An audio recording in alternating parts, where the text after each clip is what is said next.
అందరికీ నమస్కారాలండి.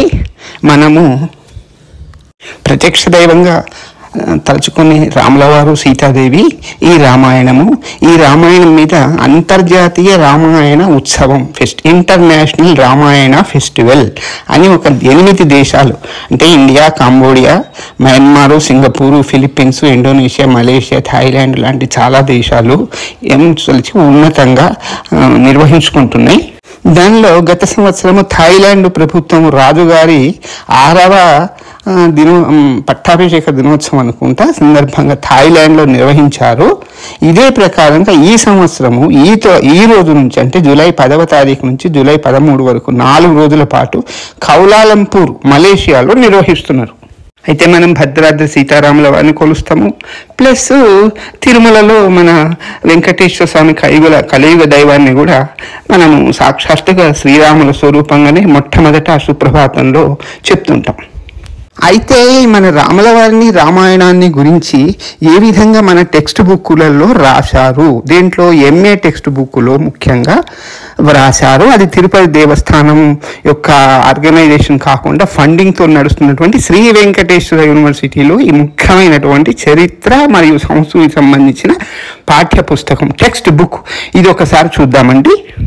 ఇది పేజీ నెంబర్ 79, 79లో ఒక ఆయన చరిత్రకారుడు రాస్తాడు ఈ టెక్స్ట్ బుక్. దీంట్లో చాలా దారుణాలు ఏం రాస్తాడంటే, Rama whom it describes both as the brother and husband of Sita. మళ్ళీ చదువుతున్నా. Rama whom it describes both as the husband and brother of Sita was the king of Kasi and not Ayodhya, where his modern devotees, Rama Bhaktas, demolished a medieval mosque leading to a communal holocaust in the country. దీంట్లో రాసేది ఏంటంటే 2 విషయాలు. రాముల వారు, సీతాదేవి ఇద్దరు కూడా సొంతంగా అన్నా చెల్లెళ్ళు. దశరథ మహారాజుకు సీతాదేవి కుమార్తె, రాముల వారు కుమారుడు.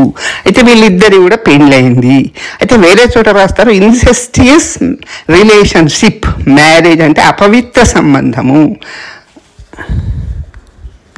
అంటే అసభ్య వివాహము అని వేరే చోట రాస్తాడు అనుకోండి. అది కూడా చదువుదాం మనము. రెండో విషయం, రాముల వారట అయోధ్యతో ఏమీ సంబంధం లేదట. ఆయన కాశీలో ఒక రాజుగా ఉండేనటండి. ఎక్కడ? కాశీలో ఉండేనట. మూడోది, రామభక్తులని పేరు మీద కొంతమంది మోడర్న్ డివోటీస్, ఆధునికమైనటువంటి భక్తులు మధ్యయుగాల్లో ఉన్నటువంటి గొప్ప మసీదును కూలగొట్టేసి ఒక పెద్ద ఉత్పాదాన్ని సంఘంలో సృష్టించారటండి. ఈ టెక్స్ట్ బుక్ యొక్క పేజీని మీకు పంపిస్తున్నాను చూడండి.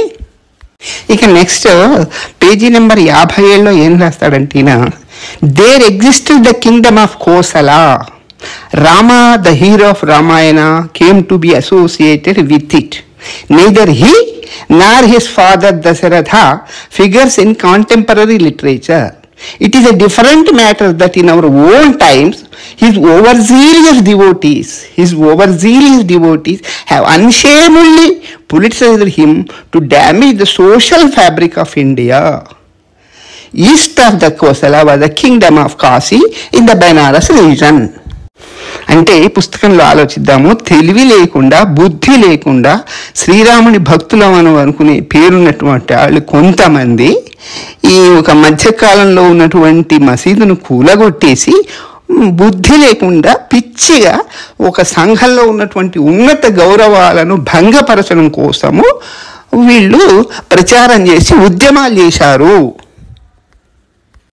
అయోధ్యకు రాముల వారు పుట్టినటువంటి కాశీకి ఎలాంటి సంబంధము లేదు. రాముల వారు పుట్టింది కాశీలో, ఆయన చెల్లెల్ని ఆయన పెళ్లి చేసుకున్నాడు. ఇది MA టెక్స్ట్ బుక్ అండి. తర్వాత ఈ ఒక్క యూనివర్సిటీనే కాదు, వేరే యూనివర్సిటీలలో కూడా కొన్నిట్లలో ఉన్నది. కాబట్టి మనం పొరపాటున కూడా ఒక పదం అంటే వర్డ్ కూడా తప్పు చదవకూడదు, తప్పు అర్థం చేసుకోకూడదు.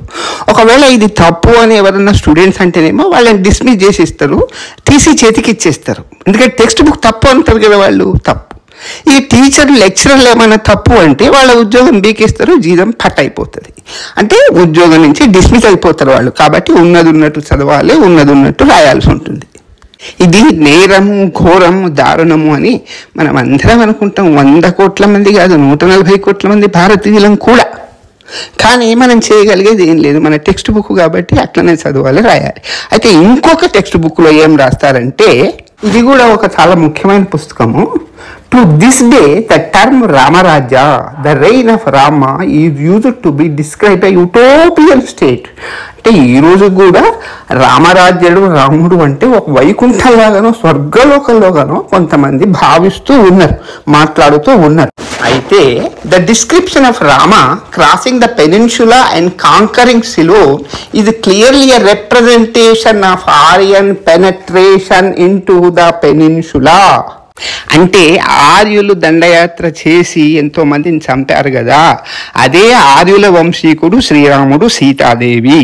అంటే వీళ్ళిద్దరు కూడా భారతదేశస్థులు కాదు, భారతదేశంలో జన్మించలేదు, విదేశీయుల సంతానము. అయితే వీళ్ళు ఈ ఆర్యులు ఏం చేశారట అంటే 15వ శతాబ్ది బీసీలో వచ్చేసి భారతదేశంలో హరప్ప, మొహంజదారో నగరాలు మొట్టమొదట ఉంటే చూశారట.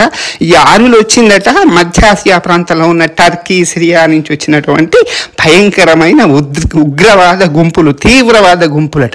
వస్తూనే వీళ్ళు చూసిన మహానగరాలు హరప్ప, మొహంజదారో, ఈ నగరాల మీద పడి ప్రజలందరినీ చంపేసి వాళ్ళు కట్టుకున్నటువంటి డ్యామ్స్ అంటే ఇరిగేషన్ డ్యామ్స్ని పలగొట్టి ఊళ్ళను ముంచేసి ఊళ్ళను కాలబెట్టేసి దూరంగా పోయి కూర్చొని మొదలు ఋగ్వేదం రాసిందట, తర్వాత వేదాలు రాసిందట. వాళ్ళ వంశీకులే రామాయణము, భారతము, భాగవతము, స్తోత్రాలని రాసిందట.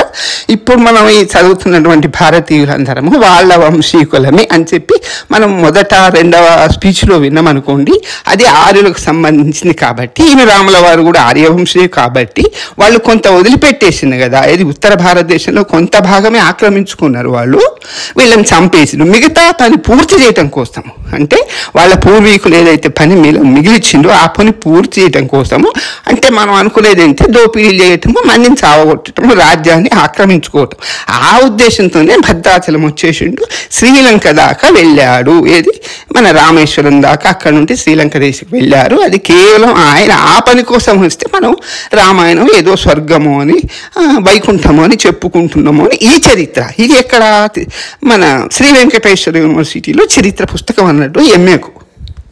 అయితే నేను పుస్తకాలను, ఎంఏ పుస్తకాలను విమర్శిస్తున్నానని కాదు, మీరు ఆలోచించాల్సింది ఏంటంటే ఇంత దారుణాలని మన టెక్స్ట్ బుక్కులలో రాసుకొని మనం చదువుకుంటే మాత్రమే మనకు డిగ్రీలు వస్తే అప్పుడు మనకు ఉద్యోగాలు వస్తాయి. ఇది చదవము అంటే లెక్చరర్లకు, చెప్పము అంటే లెక్చరర్లకు జీతాలు ఇవ్వరు, చదవము అంటే స్టూడెంట్ను బయటికి వెళ్ళగొట్టేస్తారు. ఇది మన టెక్స్ట్ బుక్లలో ఉన్నటువంటి విషయము. కాబట్టి టెక్స్ట్ బుక్ ఉన్నంతకాలం పుస్తకాలను కానీ చరిత్రకాలని విమర్శించే అవకాశం అనేది లేదు. అయితే ఈ చరిత్రలు ఉదాహరణకు రాసింది ఎవరు అంటే ఇద్దరు ఉన్నాయనుకోండి. ముఖ్యంగా రోమిలా థాపర్ అయినటువంటి ఒకరు. ఈ రోమిలా థాపర్ గారు మరి ఏ పుస్తకాన్ని చూసి రాశారు, లేదా జాని ఇంకొకరు. ఈయన ఏ పుస్తకాన్ని చూశారు అంటే ఆయనట ఏ పుస్తకం అంటే దశరథ పటక్ అనే ఏదో పుస్తకం ఉందండి. ఆ పుస్తకం అట ఆయన చూసింది ఏంటట అంటే, ఎవరో ఒక ఆత్మత 670 జన్మలు ఎత్తిందట. ఎన్ని 670 జన్మలు. దానిలో కుక్కగా, నక్కగా, పిల్లిగా, పులిగా పుట్టేసి చివరకు బుద్ధుడిగా పుట్టిందట. బుద్ధుడి జాతక కథలు మనం ఏం చేస్తాము, ఈ చందమామ కథలో ఇంకేదో పిచ్చి కథలాగా తీసేస్తాము. అయితే ఇది మాత్రం ఆయనకు ముఖ్యమైనటువంటి ఆధారమైనటువంటి చరిత్ర పుస్తకం. వాల్మీకి రామాయణం కానీ ఇంకో రామాయణం కానీ ఆయన ఆధారపడదలుచుకోలేదు, దాని ప్రకారం రాయదలుచుకోలేదు, రామచరిత మానసు ముట్టుకోదలుచుకోలేదు. కాబట్టి మన విద్యార్థులు ఏం చేయాలి, ఎంఏ చేసేవాళ్ళు, బిఏ చేసేవాళ్ళు, పిహెచ్డి చేసేవాళ్ళు కూడా ఆయన రాసినటువంటి దశరథ పటక్ అనేది ఎక్కడ దొరుకుతుందా అని చూస్తే నాకైతే ఆ పుస్తకం అనేది ఎక్కడ దొరకలేదు. ఈయనే ఏదో తయారు చేసుకున్నట్టుంది ఆ పుస్తకాన్ని ఈ రచయిత. ఇంకా ఇదంతా చదివినాక మనం ఏమనుకుంటామంటే, రామాయణం చదువుతుంటే ఏకైకమక్షరం ప్రోక్తం మహాపాతక నాశనం, ఒక్క అక్షరం చదివితేనే పాతకాలు పాపాలన్నీ పోతాయి అనుకుంటామే. అట్లాంటిది ఏకైకమక్షరం ప్రోక్తం మహాపాతక దాయకం, పాపాలు వస్తాయి అనుకోవాలనా? చరిత్ర పుస్తకాలు చదివిన వాళ్ళు అంటుండొచ్చు, ప్రొఫెసర్లు కానీ వైస్ ఛాన్సలర్లు కానీ, లేదండి మీరు చెప్పింది కరెక్ట్ కాకపోవచ్చు, కొంత కరెక్ట్ ఉండొచ్చు, కానీ ఆర్యులు అనేది అట్లాంటి వాళ్ళు కాదు. రాముల వారు ఆర్యుడు అంటున్నాం కదా, ఆర్యుడు అట్లాంటి వాళ్ళు కాదు అంటే ఈ వెస్ట్రన్ స్కాలర్స్ అంటే ఈ పుస్తకం అనేది ఆర్యులను గురించి పాకిస్తాన్ వాళ్ళు రాయించినటువంటి పుస్తకాన్ని మనం ఈ రోజు కూడా టెక్స్ట్ బుక్ గా చదువుతున్నాము. అదే పుస్తకాన్ని మీకు అందరికీ స్పీచ్ 1లో స్పీచ్ 2లో కూడా పంపించిన చూడండి. చాలా ముఖ్యమైన విషయాలు ఉన్నాయి. పాకిస్తాన్ వాళ్ళు భారతదేశాన్ని చెడగొట్టి వాళ్ళలో వాళ్ళు తనుకొని చచ్చేటట్టు చూడాలని రాపించినటువంటి మార్టిన్ వీలర్తో ముఖ్యమైన పుస్తకము. ఇది వేరే వెస్టర్న్ స్కాలర్స్ ఉంటే దాని మీద మన డాక్టర్ బిఆర్ అంబేద్కర్ ఎంత ఘోరంగా చండ్రకోల తీసుకొని వాళ్ళని హంటర్తోని చంపాడో చూడండి. సరే, అదంతా వివరంగా ముందే మాట్లాడుకున్నాము. మీరు స్పీచ్ 1లో చూస్తే తెలుస్తుంది. ఏమంటాడు ఐటమ్ 1లో, the people who created Vedic literature belong to Aryan race. This Aryan race came from outside India and invaded India. ఈ ఆర్యులు విదేశాల నుంచి వచ్చినటువంటి ఉగ్రవాద మూకలు వీళ్ళు అక్కడ అప్పటి కాలంలో భారతదేశంలో ఉన్నటువంటి 2 నగరాల్లో మీద పడి వాళ్ళందరినీ అడ్డగోలుగా చావగొట్టేసి మందిని, పిల్లలను, పెద్దలను ఇళ్ళని తగలబెట్టేసి ఇవన్నీ దారుణాలు చేసి కూర్చొని వేదాలు రాసిండు అని అంటున్నారు కదా. ఇవన్నీ తప్పు అని ఎవరన్నారు? డాక్టర్ బిఆర్ అంబేద్కర్ భారత రత్న గారే మొట్టమొదట అని చివరికి ఏమంటాడు చాలా పెద్ద పుస్తకంలో. ఒక్కసారి చూద్దాము చాలా క్లుప్తంగా. ఇవన్నీ వీళ్ళు రాసేది ఋగ్వేదంలోనే రాసున్నాయి. మనుషుల హత్యాకాండ, రక్తపాతము అని అంటే అసలు వేదంలో 11,600 శ్లోకాలు ఋగ్వేదంలో నేను చూశాను. ఒక్క 15 శ్లోకాలు తప్ప మిగతావన్నీ దేవతా స్తుతులు. ఆ శ్లోకాల్లో కూడా మాకు భయం ఉన్నది అని రాశారు, కానీ ఎక్కడ కూడా మందిని సావగొట్టినట్టు లేదు. తర్వాత కాబట్టి ఈ పుస్తకాలలో ఏమాత్రం నిజం లేదు. అబద్ధాలతోని కావాలని కల్పితంతో దేశాన్ని ప్రపంచం ముందర అవమానం పాలు చేయాలనే ఉద్దేశంతో రాసిన ఈ పుస్తకాల్లో ఏమాత్రం విలువ లేదు కాబట్టి, నిజం లేదు కాబట్టి, అబద్ధాలున్నాయి కాబట్టి పెంట దిబ్బలో తొక్కేసేయండి. వీటినన్నిచ్చి పెంట దిబ్బలో తొక్కేసేయండి మరి అని చెప్తే మన యూనివర్సిటీలు ఏం చేసినాయంటే పాకిస్తాన్ ప్రభుత్వం రాయించి మన దేశం మీదకి వదిలిపెట్టినటువంటి శక్తి ఉంది కదా, మహామారణ శక్తి, ఏదైతే మార్టిన్ వీలర్ రాసినటువంటి హిస్టరీ ఆఫ్ ఇండియా, దాన్ని మాత్రమే టెక్స్ట్ బుక్గా పెట్టినాయి కొన్ని యూనివర్సిటీలు. వాటిలో ఉన్నది యథావిధిగా ఇప్పుడు మనం చేసినటువంటి 2 పుస్తకాల్లో రాసిండ్రు. అయితే వెంకటేశ్వర యూనివర్సిటీకి ఈ టెక్స్ట్ బుక్ కాదు, కానీ హైదరాబాద్ సెంట్రల్ యూనివర్సిటీలో ఈ యొక్క పాకిస్తాన్లో రాయించినటువంటి యొక్క పుస్తకమే టెక్స్ట్ బుక్ అని మీకు నేను ఇంతకుముందే మనం మాట్లాడుకున్నాము. తర్వాత మన భారతరత్న గారి పుస్తకాన్ని అంటే సరే అది పక్కకు పెట్టేసింది అనుకోండి, అది పనికిరాదు అనుకున్నారేమో విశ్వవిద్యాలయాలు. మరి ఈ 2 మహాపుస్తకాలు ఇంత గొప్ప వాళ్లకు రాసినటువంటి పుస్తకాలను మిన్ని యూనివర్సిటీలు పెట్టినాయి. దాంట్లో వెంకటేశ్వర యూనివర్సిటీ కూడా పెట్టింది. వెంకటేశ్వరాన్ని ఎందుకు చెప్తున్నా అంటే ఒక కారణం ఏంటంటే, ఏదో ఒక విద్యార్థి అదృష్టవశాత్తు సంస్కృతంలో పక్కనే నేషనల్ లెవెల్ సాంస్క్రిట్ యూనివర్సిటీ ఉంది, చాలా గొప్ప యూనివర్సిటీలో. అక్కడ ఒకసారి ఎంఏ చేసుకున్నాడు అనుకుందాము. అక్కడి నుంచి వచ్చేసి మళ్ళీ వెంకటేశ్వర యూనివర్సిటీలో జాయిన్ అయింది అనుకుందాం. నేషనల్ లెవెల్ యూనివర్సిటీలేమో ఆయన రామాయణం చదువుకుంటాడు కావ్యంగా. ఇక్కడికి వచ్చాకనేమో ఈ తిట్లు పిచ్చి రాతలు చదువుకుంటాడు ఆయన. మరి ఆయన ఆత్మహత్య సదృశ్యం అనుకోవాలన్నా మనం అంటారు.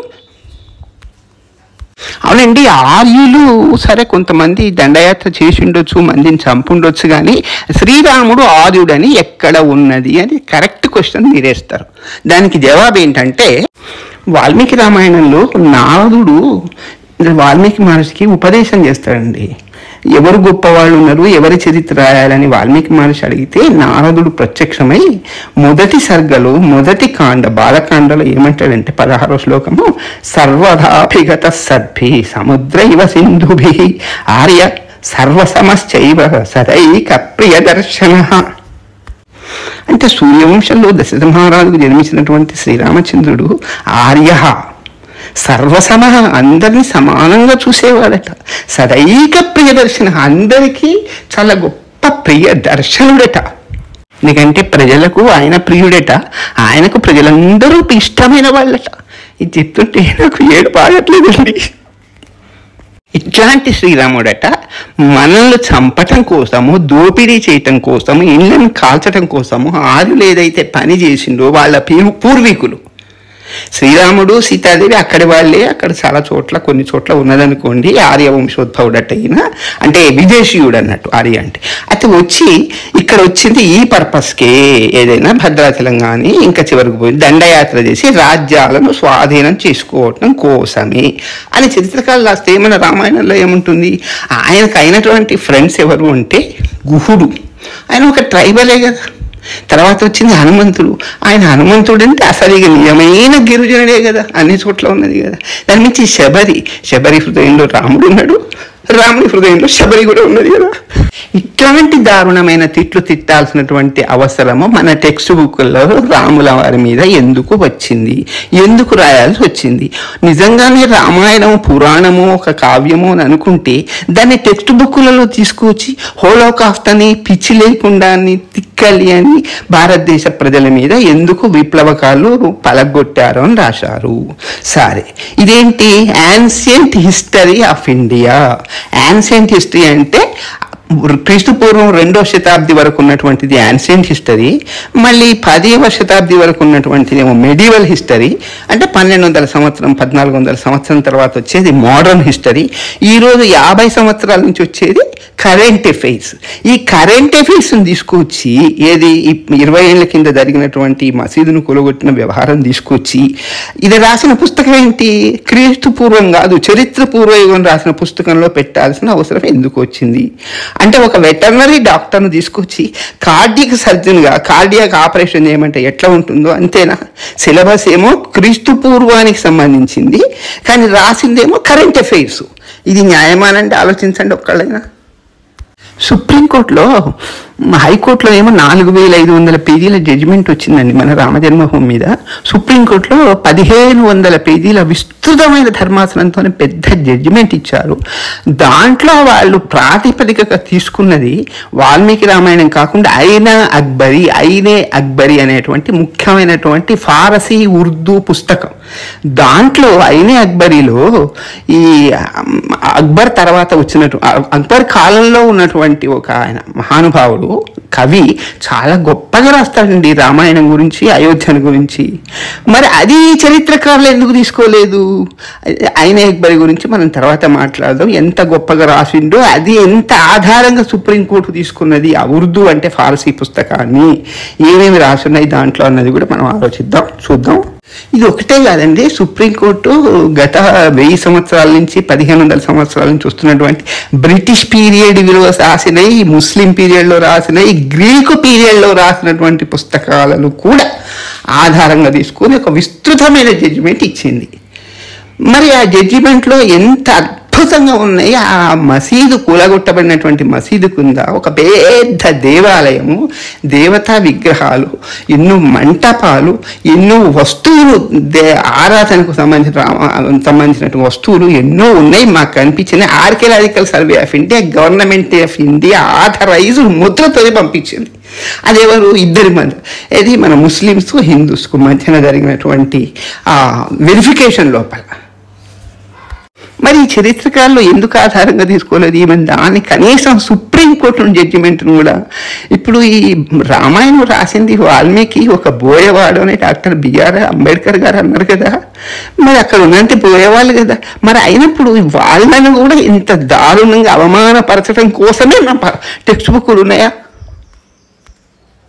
సరే, మనకు సుప్రీంకోర్టు జడ్జిమెంట్ వచ్చినా కానీ ముస్లిమ్స్ మన సోదరుల సహకారం ఉండబట్టి, వాళ్ళ సహకారం వాళ్ళు కోఆపరేట్ చేయబట్టే కదా మనం ఇంకా ఫర్దర్ ప్రాబ్లం లేకుండా మనం దాన్ని స్వాధీనం చేసుకున్నది. మరి ఈ చరిత్రకారునికి ఇంత ఘోరమైనటువంటి ఆలోచన ఎందుకు వచ్చింది? పోనీ సిలబస్ చేసే వాళ్ళకి ఎందుకు వచ్చింది?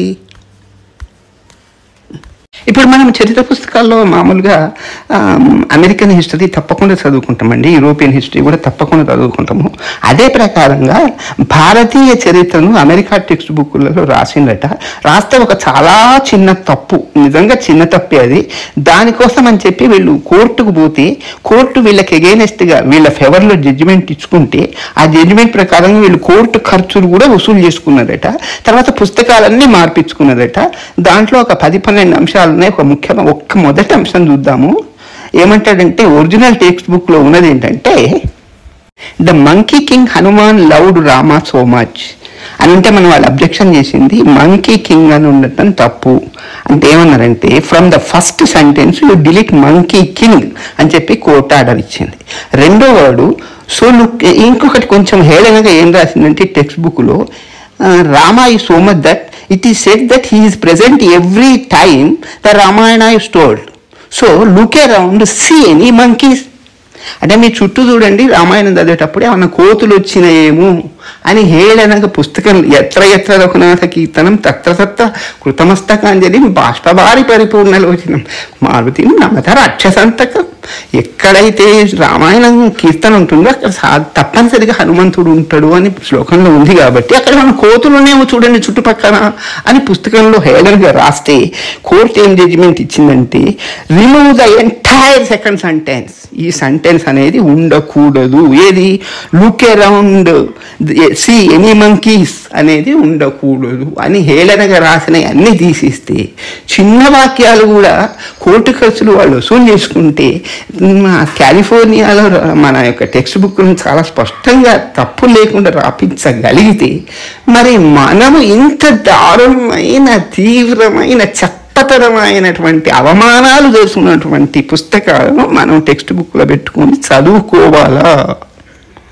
ఈ రోమిల్లా థాపరో ఇంకొకరో రాసినటువంటి చరిత్రలు మనం చూసినాము. ఇంతకంటే ఎక్కువ దారుణాలు కూడా ఉన్నాయి అనుకోండి, అవి తర్వాత చూద్దాము.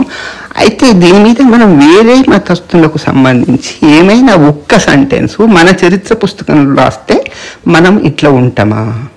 పుస్తకాలు ఉంటాయా? రెండోది ఒకటి మనకు మధ్యన సెటానిక్ వర్సెస్ అని ఒక పుస్తకం వచ్చింది. అది యాక్చువల్గా చరిత్రలో లేదు, సిలబస్లో లేకున్నా కానీ మన వాళ్ళు ఉద్యమం చేస్తే ముస్లిం సోదరులు దాన్ని నిషిద్ధమని చెప్పి ప్రొహిబిట్ చేసేసాను. మరి ఇవి ప్రొహిబిట్ చేయడానికి పనికి రావు కాబట్టి తప్పనిసరిగా చరిత్ర పుస్తకాలు చదువుకోవాల్సింది, తీట్లు తినాల్సిందేనా భారతదేశం మొత్తము?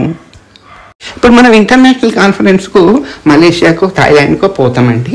అక్కడ పోతే వాళ్ళకి ఈ విషయం చూడంగానే వాళ్ళు ఏమంటారు, అరే క్యా బాత్ కదా, మీరు ఏం మాట్లాడుతున్నారు, ఉన్న పొక్కలన్నీ మీ కిందనే ఉన్నాయి, చదువుకునే పిచ్చి రాతలన్నీ మీరే చదువుకొని మా దగ్గర ఏదో పెద్దగా చెప్పటానికి వచ్చిండ్రు, ఒప్పర్ షేర్వాణి అందరు పరేషాని, ఈ ఎందుకు పిచ్చి రాతలు మీరు రాసుకున్నారు, మీరు మహా గొప్పగా మా దేశానికి మా రాముల వారి మీద చెప్పటానికి మీ భారతదేశం వాళ్ళు వచ్చారా?